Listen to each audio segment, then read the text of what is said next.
Have you ever heard of a color called negative green? Despite its name, negative green isn't a strange shade of green. You can't buy negative green paint and you won't find it on a conventional color wheel. In fact, you can't see it at all.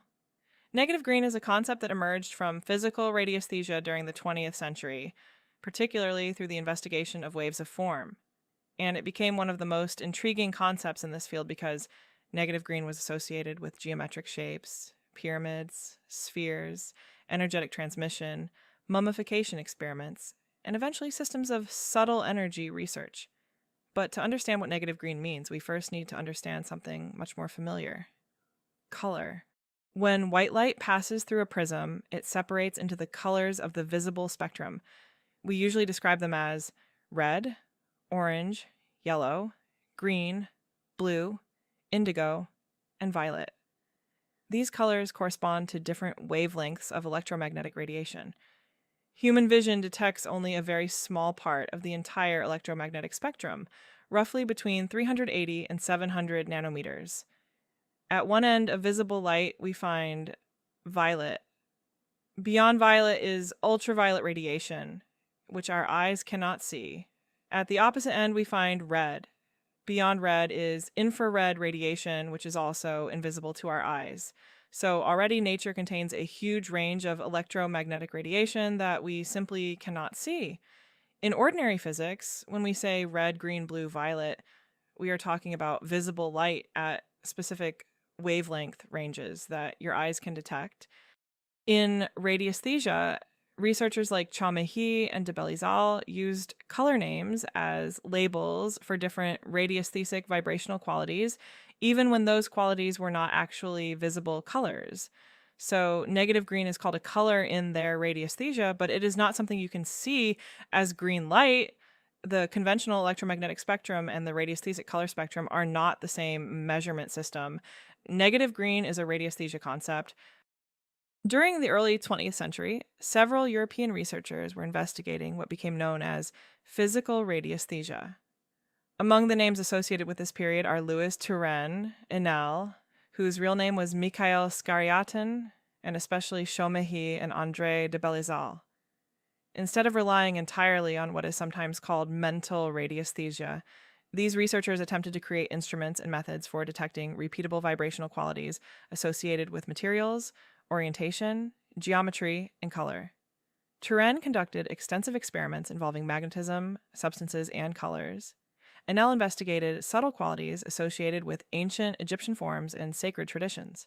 And Chaumery and de Bélizal took this investigation deeply into the geometry of the sphere. Their work eventually produced something they called the decomposition of the spectrum within the sphere. And this is where negative green enters the story. Chaumery and de Bélizal started with a very interesting idea. What happens if the color spectrum is not treated simply as a straight line? What happens if it is distributed around a sphere? Using pendulums and color samples as references, they reported finding different color qualities at specific positions around a spherical form. Their system included the ordinary visible colors, from red to violet, but they noticed that it continued into what they considered invisible colors or qualities. These included ultraviolet, infrared, and one very unusual region located opposite green. They called it negative green, usually represented as V-. Now the name finally begins to make sense. Negative green does not mean bad green. It does not mean dark green. And it does not mean negative energy in the ordinary sense of the word negative. They called it negative green because within their spherical radiesthesic spectrum, it was located opposite green. Green represented one pole. Negative green represented the opposite pole. In their diagrams, negative green appears in the region between white and black. So the word negative originally referred primarily to polarity and position. What did they believe negative green was? Chaumery and de Bélizal considered negative green to be an exceptionally penetrating radiesthesic vibration. They even described it as the shortest and most penetrating vibration in their system. Just to be clear here, negative green is a radiesthesic classification, okay? They should not be confused with measurements made using conventional electromagnetic spectroscopy. Negative green became extremely important within physical radiesthesia, and one reason for this was its connection with something called waves of form. But what are waves of form? This is a concept you will encounter again and again in radionics and radiesthesia. The basic idea is that geometric forms may generate or organize particular radiesthesic qualities. In other words, the material from which an object is made is not the only thing that matters. Its shape may matter too.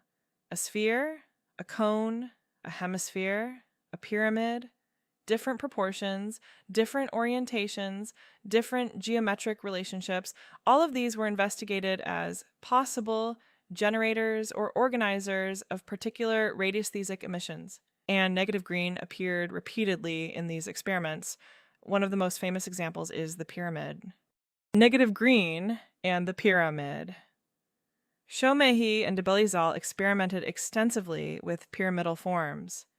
Using their radiesthesic instruments, they reported detecting an organized spectrum of color qualities around a properly oriented pyramid.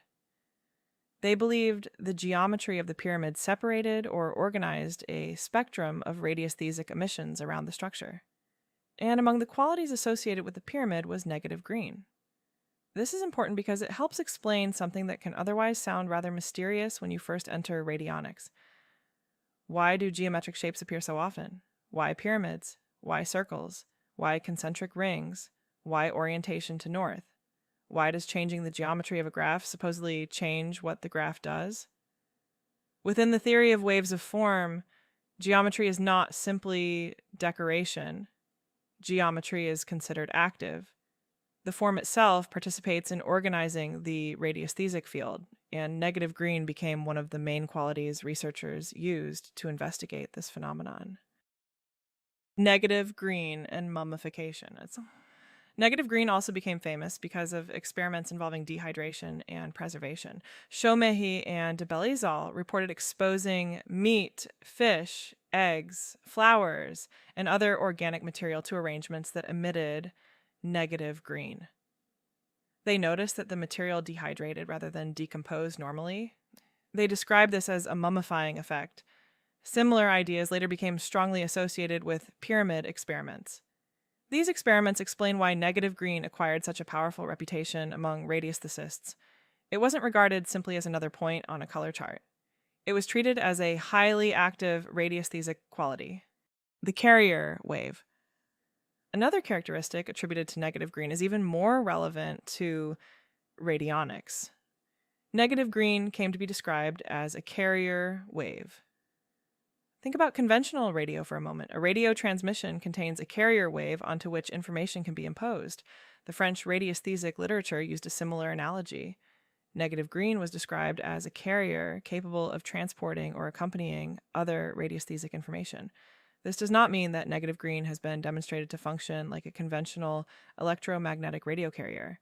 It is an analogy within the radiesthesic model, but it helps explain why the concept became important in later radionics.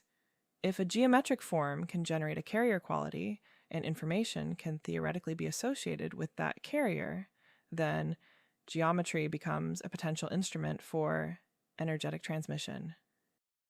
But how did they detect negative green? This brings us to one of the most fascinating instruments in physical radiesthesia, the Universal Pendulum.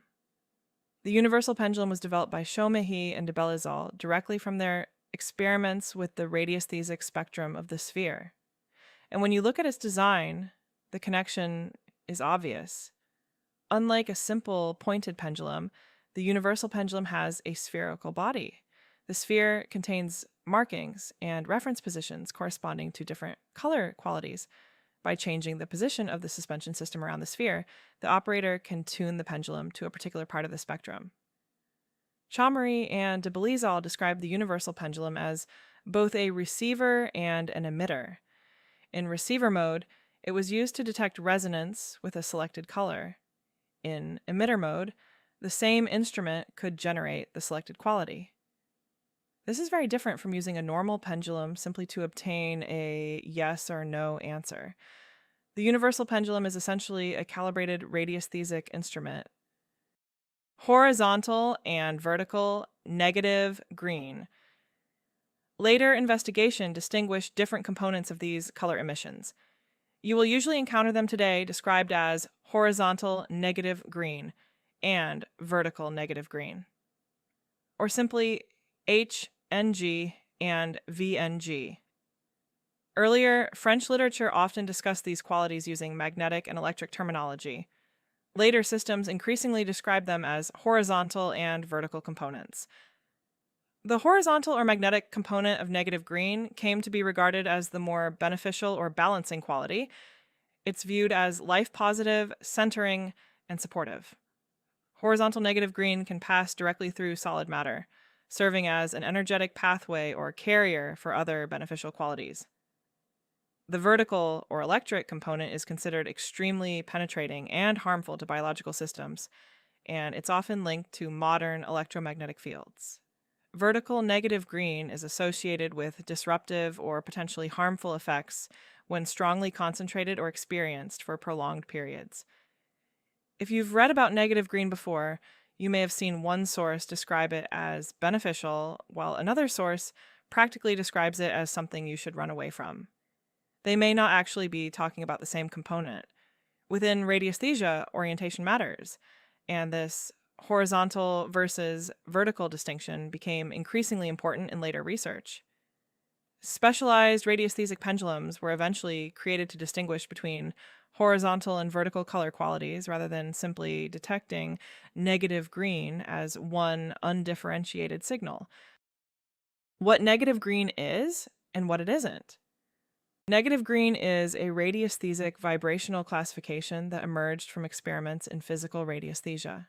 Negative green is not a visible color, and the word negative does not automatically mean harmful.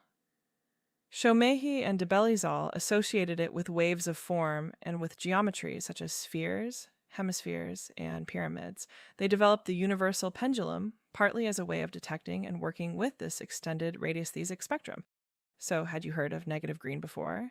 And did you know that there is actually a special pendulum designed to detect these radiesthesic colors? Let me know in the comments. That's it for today, my friends. I hope you learned something new. See you in the next video.